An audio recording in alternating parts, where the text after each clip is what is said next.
I always have notes here, but because this is no, start over. Where are my heroes? Rick and Shemaine. My heroes, Golda and Gordon. My heroes, Reverend Barbara and Reverend Myrna. And so many others of you who have allowed me to find myself here. So thank you. And these are new glasses and they don't clean well.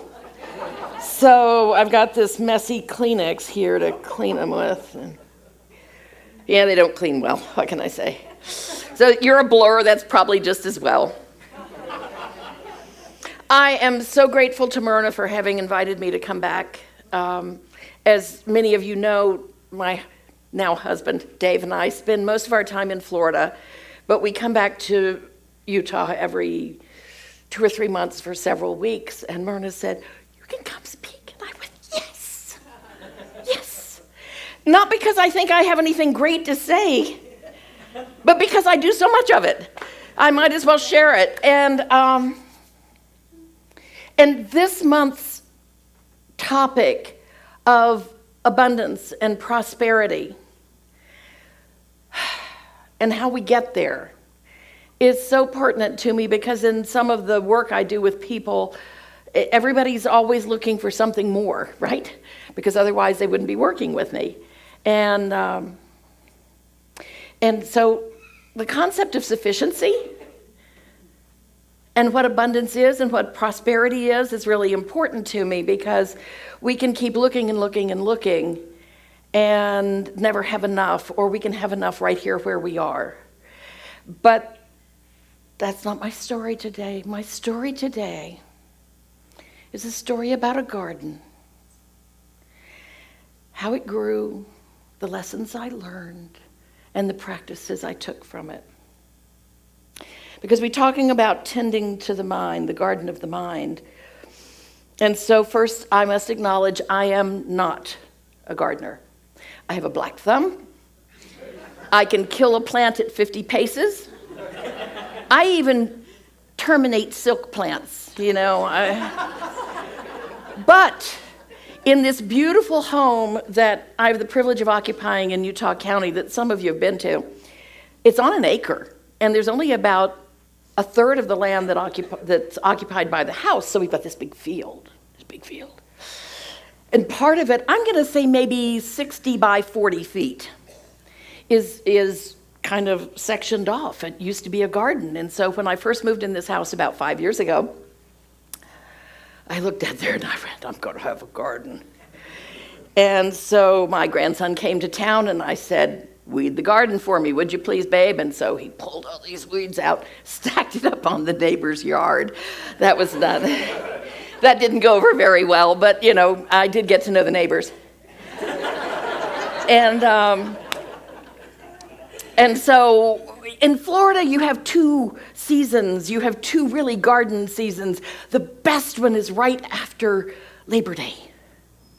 That's when you start putting in your winter garden. I'm speaking not from experience, but from observation. And the winter garden is the really good one. You can grow things 12 months a year, but the winter garden doesn't get burnt out. In the summer, it's the things that can tolerate heat. The first garden I was party to in Florida, we had so many eggplant that summer that people ran from us. How many ways can you cook eggplant? And we'd come with wheelbarrows and go, "Hi, neighbor, we got eggplant." And they'd say, "We do too." So, but the garden in Florida is a year-long thing, but I knew here we have a precious growing season. So the garden was cleaned, and I don't know, in Florida we solarize. You take your dark plastic stuff, you put it over the ground, it kills the nematodes, all this. So I did that, not knowing whether I should or not, and not asking. I just did it. So it's out there, it's got the bricks on it for a month or so, and I'm going, okay, the ground's getting good. And then I go back to Florida, because I go back and forth, right? And this idea of a garden, I didn't really think too far. I want a garden. Never mind, I may not be here to tend it. I want a garden. So I go back to Florida, I come back and oh my gosh, now it's June. In May, June, and everybody's saying, so what's in your garden? And I'm going, dark plastic with bricks on it. So I ran off to Mill Creek because I was told those are the best sets, right? And I go, what have you got left? What have you got left? And they said, well, we've got these trays of things. And so I went, okay, good. Trays of things. I'll take trays of things. And some of the things I knew what were, and some of the things I had no idea what were, but they were growing things, and they were sets, and I was told that I could plant them. And so I've got a friend who's very much a gardener. I get my friend Linda. She comes, and we plant these things. And she said some of these things she knew what were, other of these things she didn't. And we planted things. Now, it's irrigated. The ground is prepped. I go about my business. Every morning I look out my bathroom window from the second story and go, yeah, there's the garden. Cool. Looks like it's growing. Occasionally I'd walk out and look at the things and go, wonder if they need anything. Probably should come out and pull some weeds. I'll wait till there are more weeds and I'll come pull them then. I don't want to do it too often. Bottom line to the garden part of the story is one day I walked out and I went, there are big leaves out here in this garden. I can't even see the ground anymore. I mean, there's leaves everywhere. There must be something besides leaves. And I started lifting up these leaves. 8, 10, and 12-pound zucchini. Honest Injun, I weighed them. I have pictures of them lined up on the 4x4s, about 12 of them.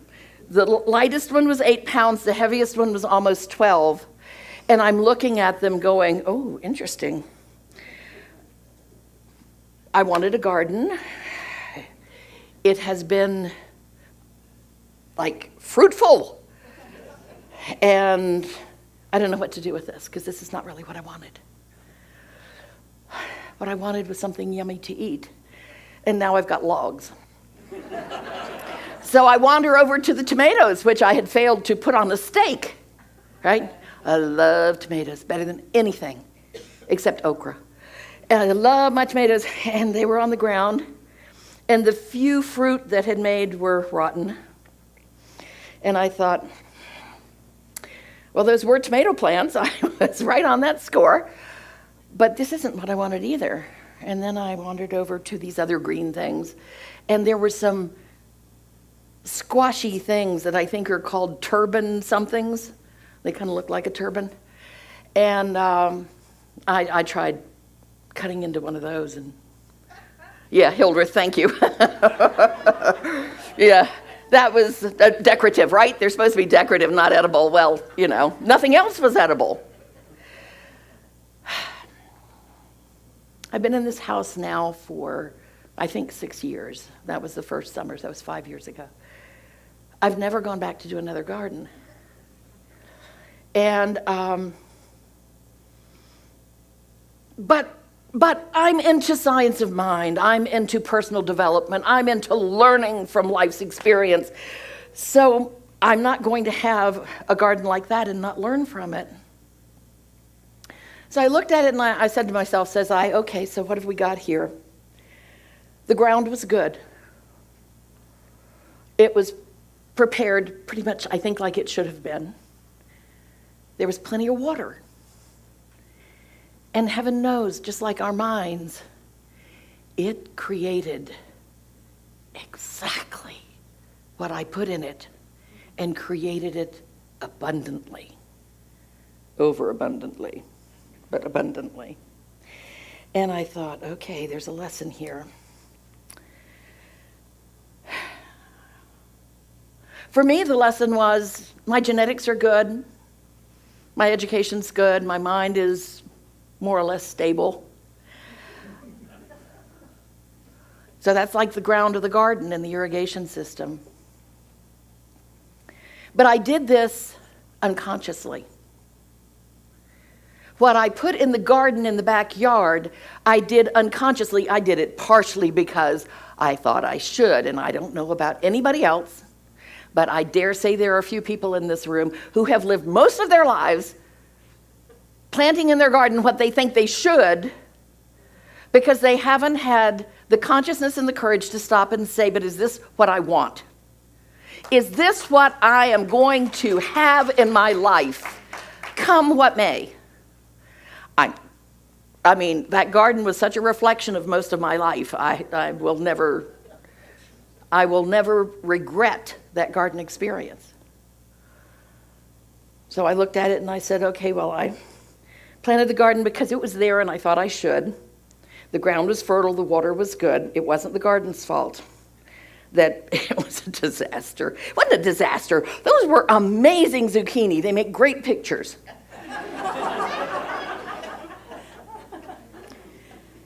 Okay, the truth is, my ex-husband was an organic gardener and I was never allowed to touch the garden. So this was my garden, right, Golda? It was my garden, right? Well, you can see what I did to it and understand now why he kept me out of the garden. But nonetheless, my lessons. So the ground was good, it was watered. Unconsciously, I chose the time to plant. Unconsciously, I chose what to plant. And I grabbed whatever was left over. I didn't go for what I wanted. I didn't go for my highest and best and amazing. I went for leftovers. Do you go for leftovers in your life? Do you plant leftovers in your mind and let your irrigation system water it until you have this abundance of stuff growing fruitfully that's leftovers? It's dangerous. I mean, they didn't come into the house and eat me up, but honestly, there were nights when I thought they could. So consciously, now I look at my mind, garden of the mind, that's what Myrna said. Okay, I can do this, garden of the mind. I've got a good mind. You've got a good mind. We've all got good minds. We've got education. We've got food in our bellies. We've got water coming out of our taps. We are prosperous beyond measure. Prosperous. Think of these people whose homes just disappeared into the earthquake. They would take an iota of anything that the poorest of us in here have and find themselves wealthy and blessed. Okay, so starving Armenians and all that, but still, we're really blessed. We've got it. We've got what it takes. And like the garden, our minds can't help but give us what we put in there, what we pay attention to, what we fertilize, what we look at, what we believe, what we grow. And so if we're going to and the fact that I never weeded. When I got out there, I didn't know which were the leaves that I was supposed to look under for something possibly edible. Won't do the turbans again, Hildreth, I promise. Or what was weeds, because by the time they all got that big, I didn't know which was which. I mean, they all had equal influence on me, right? So as we take in these thoughts and ideas and beliefs, and maybe we don't question them, and maybe we're not conscious about it, they're all going to grow, because that's what our mind does. They're going to grow. They're going to create our world, because that's what our mind does. Lots of weed leaves and 10-pound zucchinis. I don't want the last garden of my life coming from my mind to be turban squash that aren't supposed to be eaten, zucchini that feel like they should be burned on the fireplace, rotten tomatoes that I would have loved to have eaten, and weeds that I didn't know if they were a plant or not. So those were the lessons I took from that. And so now the question is, We're about a practice. That's what I love about Science of Mind. It's not just a belief system. It's what do you do with this belief system to change your life? Oh, Golda, thank you for nodding. Yeah, when you nod, I know I'm on track. Thank you. And so what do we do? I mean, this is not just about, oh, God, would you give me a better tomato plant? No. My job, I got the garden right here. I can choose the tomato plant. It will be watered. It will grow. It will create for me. But I've got to be conscious about it and diligent and disciplined. Oh, I really hate that one. But as I look around me, if I want to harvest something other than wooden zucchini, then it's my job to be conscious of what I'm doing, to be caring about what I put in my mind. And so I could ramble on forever, but I'm going to ask you to do something this week. And it's something that I ask people that I work with to do. Just take a certain time each day when you're going to be conscious of looking at your thoughts and seeing which ones are coming up. Oh, look how gray and cold it is outside. Is that the weed you want there? Or is it, ooh, this is great. Fall's coming. It's going to be leaves and pumpkins. It's so easy to keep the weeds there and end up with these strange looking leaves and wooden zucchini and rotten tomatoes. And all it takes is taking your lessons and adapting a practice on a daily basis. Don't try for perfection. I figure imperfection is the mark of perfection. You know, like if I'm imperfect, I know I've still got improvement to do, and so that gives me something to talk about. But it's not about never having negative thoughts. It's about catching them and pulling the weed while it's still little, while you can differentiate the plant that you want to see grow from the weed. Because when it gets too big, you don't know which is which. And so I would ask you this week, if you're willing, to take a time each day and catch your thoughts. Walk into the garden of your mind. Look and see what weeds are being planted there and which ones you're allowing to grow. And do a little weeding. Just pull that little sucker. And let the fruit grow, because whatever's there is what's going to be abundant in your life.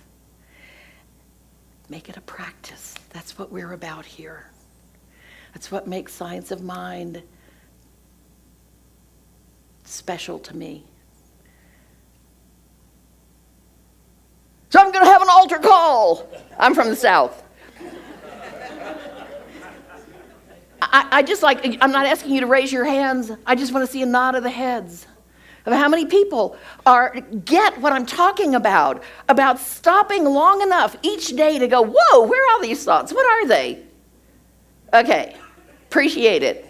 Thank you very much. I'll see you in January.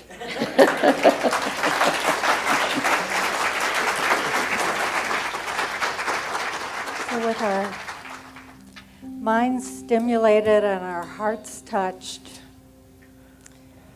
we return again to that inner sanctum where the presence of Spirit is known best in the most intimate way.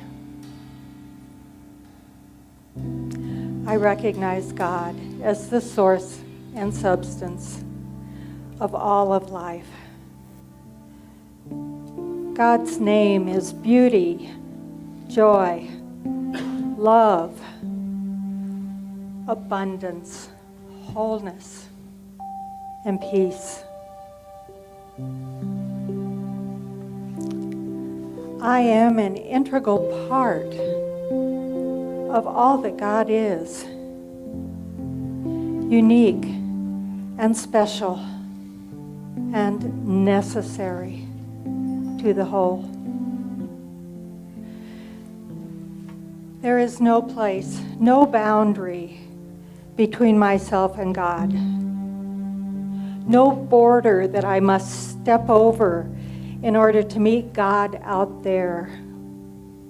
For God is nearer than my heartbeat and more vital than my breath. And this is a truth that I know for each and every person here, each and every person on the planet. And there is nothing that affects one of us that does not affect all. For we are intricately connected now and always. Each one of us unique, necessary, important to the whole. And so as I speak my words today, I let that vibratory effect spread out, ripple through the consciousness of every person on the planet.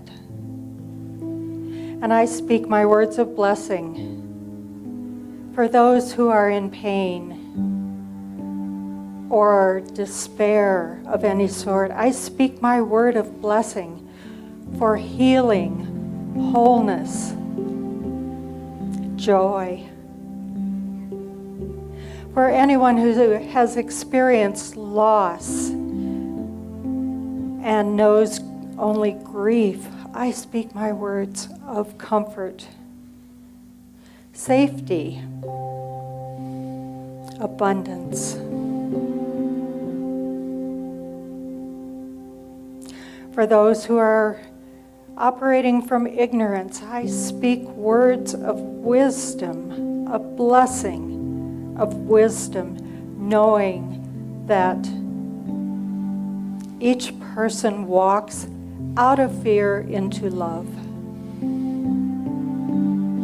And so I let these words ring true for every person alive.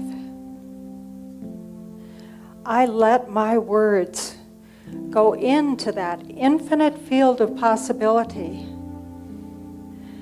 that we call the law of mind, God's law. And that law is that fertile field that always grows what is planted there. And so my words become the soil, the fertile soil, the container, the mold into which Spirit pours itself fully, beautifully, exactly as I need and as each person needs. And I am so grateful for the demonstration of blessings that return to every person on the planet when the consciousness is raised and the belief is held. I gratefully release my word into that law, and I joyfully expect the demonstration for the highest good of each and every person. And so, as I release my word, I know that life is good and all is well. And so we say together, and so it is.